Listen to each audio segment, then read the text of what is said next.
order to do it, they have to be a member of the Abraham Accords, which have been very successful. মধ্যপ্রাচ্যের রাজনীতিতে নতুন বাঁক, ঘনীভূত নতুন শঙ্কার মেঘ। যুক্তরাষ্ট্র ও সৌদি আরবের মধ্যে কথিত শান্তিপূর্ণ পারমাণবিক জ্বালানি সহযোগিতা নিয়ে গুরুত্বপূর্ণ চুক্তি স্বাক্ষরিত হয়েছে। আপাতদৃষ্টিতে এই বিদ্যুৎ উৎপাদন ও প্রযুক্তিগত উন্নয়নের উদ্যোগ হলেও এর কূটনৈতিক ও নিরাপত্তাগত প্রভাব নিয়ে আন্তর্জাতিক অঙ্গনে শুরু হয়েছে তীব্র আলোচনা। অনেক বিশ্লেষকের মতে এই চুক্তি ভবিষ্যতে গোটা অঞ্চলের শক্তির ভারসাম্য বদলে দিতে পারে।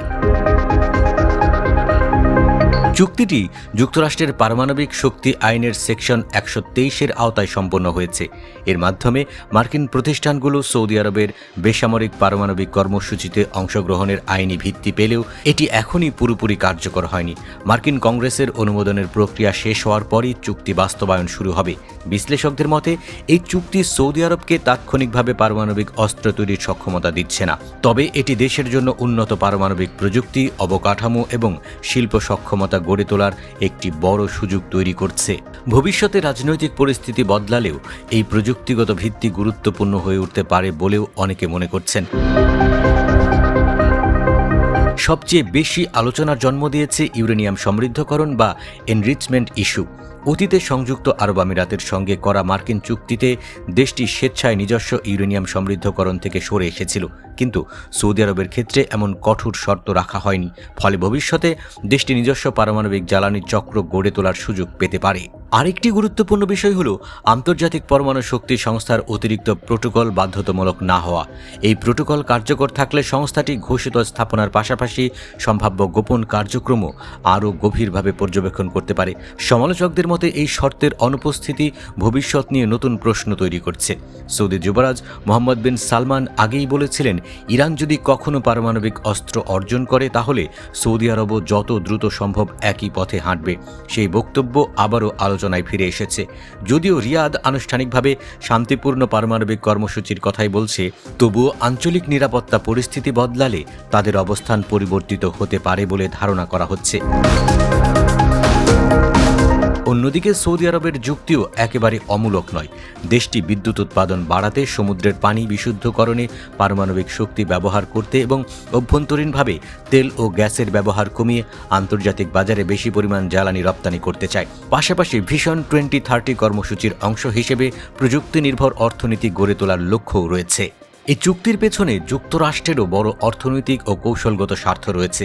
সৌদি আরবের বহু বিলিয়ন ডলারের পারমাণবিক বাজারে রাশিয়া ও চীনের সঙ্গে প্রতিযোগিতায় পিছিয়ে পড়তে চায় না ওয়াশিংটন। কঠোর শর্ত আরোপ করলে রিয়াদ বিকল্প অংশীদারের দিকে ঝুঁকে যেতে পারে, এমন আশঙ্কাও মার্কিন নীতি নির্ধারকদের মধ্যে রয়েছে। তবে যদি ভবিষ্যতে সৌদি আরব পারমাণবিক অস্ত্র তৈরির পথে এগোয় তাহলে তার মূল্যও কম হবে না। আন্তর্জাতিক নিষেধাজ্ঞা, পশ্চিমা বিশ্বের সঙ্গে সম্পর্কের অবনতি, বিদেশি বিনিয়োগ হ্রাস এবং অর্থনৈতিক সংস্কার কর্মসূচিতে বড় ধরনের ধাক্কার মুখে পড়তে পারে দেশটি। এর প্রভাব শুধু সৌদি আরবেই সীমাবদ্ধ থাকবে না। বিশেষজ্ঞদের আশঙ্কা, তুরস্ক, মিশর সহ মধ্যপ্রাচ্যের অন্যান্য দেশও নিজেদের নিরাপত্তার স্বার্থে উন্নত পারমাণবিক সক্ষমতা অর্জনের চেষ্টা শুরু করতে পারে। এতে গোটা অঞ্চলে নতুন ধরনের অস্ত্র প্রতিযোগিতার ঝুঁকি তৈরি হতে পারে। এদিকে ইরানের প্রসঙ্গও নতুন করে সামনে এসেছে। বহু বছর ধরে তেহরান দাবি করে আসছে তাদের পারমাণবিক কর্মসূচি সম্পূর্ণ শান্তিপূর্ণ, কিন্তু যুক্তরাষ্ট্র, ইসরায়েল এবং কয়েকটি পশ্চিমা দেশ বরাবরই আশঙ্কা প্রকাশ করে আসছে যে ইউরেনিয়াম সমৃদ্ধকরণ ভবিষ্যতে ইরানকে পারমাণবিক অস্ত্র তৈরির কাছাকাছি নিয়ে যেতে পারে। সেই যুক্তিতেই ইরানের উপর দীর্ঘদিন ধরে নিষেধাজ্ঞা ও চাপ প্রয়োগ করা হয়েছে। এখন সমালোচকদের প্রশ্ন, একই ধরনের প্রযুক্তিগত সক্ষমতা যদি সৌদি আরব যুক্তরাষ্ট্রের সহযোগিতায় অর্জন করে তাহলে সেটিকে কিভাবে দেখা হবে? অনেকের মতে এখানে আন্তর্জাতিক নীতিতে দ্বৈত মানদণ্ডের অভিযোগ উঠতে পারে, কারণ একই প্রযুক্তি এক দেশের ক্ষেত্রে হুমকি হিসেবে বিবেচিত হলেও অন্য দেশের ক্ষেত্রে তা গ্রহণযোগ্য হিসেবে উপস্থাপিত হচ্ছে। সব মিলিয়ে এই চুক্তি এখনই সৌদি আরবকে হয়তো সাময়িকভাবে পারমাণবিক শক্তিধর রাষ্ট্রে পরিণত করছে না, তবে এটি এমন একটি পথ খুলে দিয়েছে যার দীর্ঘমেয়াদী প্রভাব মধ্যপ্রাচ্যের নিরাপত্তা, কূটনীতি এবং বৈশ্বিক পারমাণবিক বিস্তার রোধ ব্যবস্থার উপর গভীর ছাপ ফেলতে পারে। আগামী কয়েক বছরেই বোঝা যাবে এটি কেবল বেসামরিক জ্বালানি সহযোগিতা ছিল নাকি মধ্যপ্রাচ্যের নতুন শক্তির ভারসাম্যের সূচনা।